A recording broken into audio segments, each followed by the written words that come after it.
विश्व प्रसिद्ध पर्यटन नगरी मनाली के सोलंग वैली में पिछले 5 दिनों से सभी तरह की एडवेंचर एक्टिविटीज बंद है। ऐसे में स्थानीय पलचान और बरुआ पंचायत के पंचायत प्रतिनिधियों, सभी एडवेंचर संगठन के पदाधिकारियों व पर्यटन कारोबार से जुड़े हजारों लोगों ने एडीएम कुल्लू अश्वनी कुमार को ज्ञापन सौंपकर मनाली से लेकर नेहरू कुंड तक सूट, बूट और स्नो ड्रेस संचालकों के खिलाफ adventure sports activities package system चलाकर स्थानीय हजारों लोगों के कारोबार को नुकसान पहुंचाने का आरोप लगाया है, जिसके चलते पलचान और बुधवा पंचायत के लोगों ने अपने रोजगार को प्रभावित होने पर पिछले 5 दिनों से सभी प्रकार की पर्यटन गतिविधियों को बंद रखा है और प्रशासन से एडवेंचर एक्टिविटीज में पैकेज सिस्टम को चलाने वाले लोगों के खिलाफ सख्त कार्रवाई की मांग की है। एडवेंचर संगठन के पदाधिकारियों और स्थानीय लोगों ने कहा कि बरुआ और पलचान पंचायत के सभी एडवेंचर एक्टिविटी ऑपरेटर की तरफ से आज एडीसी कुल्लू को ज्ञापन सौंपा गया है। उन्होंने कहा कि पिछले दिनों स्नो ड्रेस एसोसिएशन के लोगों ने डीसी से मिलकर झूठ फैलाया था कि पलचान और बरुआ पंचायत में काम करने से रोका जा रहा है। उन्होंने कहा कि इसको लेकर आज हमने एडीसी कुल्लू को मिलकर ज्ञापन दिया है कि हमें पंचायत में कोई भी व्यक्ति काम करे उसका कोई ऐतराज नहीं है, लेकिन ऐतराज सिर्फ इतना है कि स्नो ड्रेस और सूट बूट किराए पर देने वाले लोग सभी प्रकार की एडवेंचर एक्टिविटीज को लेकर पैकेज सिस्टम के तहत बाहर से आने वाले सैलानियों को लूट रहे हैं। मैन जो हमारे यहाँ बहुत पहले देवबानी से भी हमारी यही बाणी निकली हुई थी कि यहाँ पर जो लूट घसीट हो रही है इसको जो रोका जाए। ये देवी देवताओं ने हम लोगों को आज से 2013-14 की बात है, उस टाइम से बोल रहे हैं कि जितनी भी लूट घसीट हो इसको जो रोका जाए। और आज जो हमारा मेन मुद्दा हमारा यही है कि जितने भी जो पैकेज वगैरह जो आ रहे हैं इनको रोक दिया जाए। पैकेज से क्या रहा, जैसे उन्होंने बताया कि 500-600 जो स्कीयर है हमारे वो बेरोजगार हो गए, पेपरों में इन्होंने ये दिया है। लेकिन हम लोग ये बोलते कि ठीक है 600-700 लोग जो आपके वो तो पैकेजों में ही आ रहे हैं, लेकिन ऑन स्पॉट जो हमारे लोग वहां पर हजारों लोग काम कर रहे हैं उस पैकेज की वजह से जो हमारे हजारों लोगों के पेट पर जो लात पड़ रही है। तो हम लोग ऐसा सब लोग एडीएम साहब से हम लोग मिले हैं, तो हम लोग ये चाहते हैं कि जो 3-4 हजार लोग हमारे जो बेरोजगार हो रहे हैं, जो घर से बेचारे उठ कर आते हैं, शाम को घर पहुंचते हैं, खाली के खाली आते हैं। तो हम ये चाहते हैं कि जितना भी पैकेज सिस्टम चला है इसको जो खत्म किया जाए। हमने एडीएम साहब से भी यही बात की है।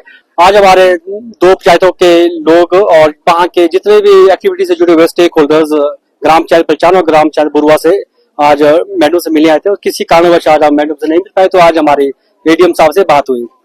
हमारा जो मेन एजेंडा है वो है जो भी पैकेज स्नो ड्रेस एसोसिएशन द्वारा बनाए जाते हैं और ओवर चार्ज टूर से लिया जाता है, हम इसके खिलाफ हैं। सर, जो भी ये एक्टिविटीज की बात कर रहे हैं, जो हमारे ऊपर एक बड़ा आरोप लगाया गया है कि हमने जो एक्टिविटीज बंद कर दी है, और एक कॉन्स्टिट्यूशन बड़ा क्लियर राइट है इसमें सर कि हम किसी का भी काम नहीं रोक सकते। पंचायती राज एक्ट में बड़ा क्लियर लिखा है, सेक्शन 13 में बड़ा क्लियर किया है कि पंचायत क्या ऑर्डर कर सकती है और क्या ऑर्डर पास कर सकती है। हमने ऐसा कोई रिटर्न ऑर्डर कोई पास नहीं किया जिसमें हमारे ऊपर ये आरोप लगाया कि बुरुआ पंचायत में और पलचान पंचायत में वहां पर हमारे को काम करने से रोका, दूसरी पंचायत के लोगों ने ये कहा, जबकि हमारे पास हमने ऐसा कोई भी रिटर्न ऑर्डर पास नहीं किया और ना पंचायत को ऐसी कोई पावर है कि वो कर सकती है, वो अनकॉन्स्टिट्यूशनल है। इस पर जो मैं बड़ा एक मेरे छोटे भाई ने कहा कि भाई ये एक बड़ा संवैधानिक अधिकार है कि यहाँ पर नेपाल का आदमी भी काम कर सकता है। मैं ये उनसे ये कहना चाहता हूँ कि वो प्रेम्बल पढ़े कि इसमें क्या है। We are the citizen of Indian. सबसे पहले जो रोजगार का राइट है वो हिंदुस्तानी को है, उसके बाद बात की बात है। तो ये बड़ी एक विडंबना है कि उन्होंने इस तरह से एक बात की पंचायत के ऊपर डायरेक्ट आरोप लगाया। हमने किसी को हम वेलकम करते हैं, पूरे हिंदुस्तान का आदमी वहां काम करता है सर, वो हर टूरिज्म एक्टिविटी से जुड़ा। हम एक सिस्टम बनाना चाहते हैं कि वो उस सिस्टम में आए। तो सबसे बड़ी बात जो हमारे जो जितने भी 2 पंचायत के लोग जो है, बुरुआ पंचायत और पलचान पंचायत के लोग और हमारे साथ जितने भी एडवेंचर एक्टिविटी ऑपरेटर्स जो है, मैं उनकी तरफ से एडवेंचर एक्टिविटी ऑपरेटर्स का पक्ष रखने आपके सामने हूं। एक्चुअली में पिछले दिनों जो स्नो ड्रेस एसोसिएशंस है वो लोग डीसी कुल्लू से भी मिले थे और आप लोगों से भी मुखातिब हुए थे मेरे ख्याल से।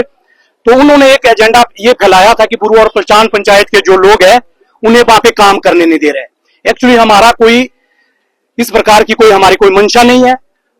नाग पंचायत क्या बुरुआ पंचायत का जिला कुल्लू हिमाचल प्रदेश के लोग हमारे इलाके में आके काम करे, बुरुआ पंचायत में पलचान पंचायत में, क्योंकि वो इलाका टूरिज्म का इलाका है। तो इसमें हमारा कोई ऐतराज नहीं है। हम लोगों का ऐतराज सिर्फ इतना सा है, एक आदमी एक काम करे, जिस आदमी के लिए उस आदमी को लाइसेंस दिया गया है सरकार के द्वारा, जिस आदमी को जो काम करना है उसे अच्छी ढंग से आता हो, उस काम को करे। देखिए, ये सारा टूरिज्म से रिलेटेड है। आज टूरिज्म जिस पायदान पे पहुंचा है, इतना ग्रो कर रहा है, लेकिन कुछ लोग जो है उसमें ऐसा व्यावधान डाल रहे हैं कि टूरिस्ट को चीट कर रहे हैं और इलाका हमारा बदनाम हो रहा है। इतना ही नहीं, उसके साथ ड्रग वगैरह का भी बीच में चलन चल रहा है। इसमें देखिए, जैसे इन्होंने बोला है कि जो रेट है, जो बच्चे या जो लोग स्पॉट पे काम करते कोई भी एक्टिविटी में, वो चार्ज करते हैं 30-40 हजार, उन बेचारों को 1000 रुपए से भी ज्यादा नहीं मिल पाता है। वो सरेआम चीटिंग हो रहा है और इसलिए इतने सारे लोग आए। ये चीटिंग वाला काम होने नहीं देंगे हम, चाहे जो मर्जी है। टूरिज्म सब करे, सबको हक है कि वो अपनी एक्टिविटी करे। बहुत सारी एक्टिविटीज जो शायद मेरे को नहीं लग रहा है कि पूरी दुनिया में इतनी छोटी जगह में इतनी सारी गतिविधियां होती है। और यही सुन के या तो सोच के लोग जो यहाँ प्लान करके आते हैं, लेकिन लास्ट में वो अपने आप को ठगा महसूस कर रहे हैं। और अब लोगों को पता लग गया कि ये चीजें ठीक नहीं है और ये चीजें हम बंद करेंगे और एक्टिविटी और भी ग्रो करेंगे। कोई आता है फिजिकली आके काम करे, कोई प्रॉब्लम नहीं है, लेकिन टूरिस्ट या लोकल लोगों के साथ चीटिंग करेंगे वो हम होने नहीं देंगे। Bureau report, channel 9 Kullu.